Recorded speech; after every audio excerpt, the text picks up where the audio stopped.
ആ ഇത് നിങ്ങളോടൊരു കാര്യം, ഞാൻ മുഖാന്തരം ഒരുത്തി ഇവിടുന്ന് രക്ഷപ്പെട്ടു.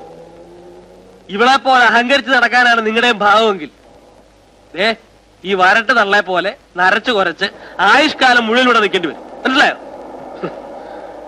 അമ്മണിക്കുട്ടി, നീ ഒന്ന് മനസ്സിലായിക്കോ, ഞാൻ ഈ വിരലൊന്ന് ഞൊടിച്ചാ മതി, ആയിരക്കണക്കിന് പെമ്പിള്ളാരോടൊന്ന് ക്യൂ നിൽക്കും. അറിയാമോ? എടാ അപ്പോ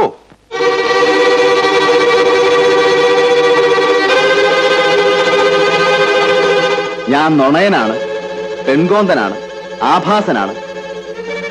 പിന്നെ വിശ്വദാസ്, അനങ്ങിപ്പോരും. ഇനി ഒരു ഇഞ്ച് മുന്നോട്ട് വെച്ചാൽ അപകടമാണ്. അവസാനിപ്പിച്ചു കളയും. അനങ്ങരുത്. ബാസേട്ടാ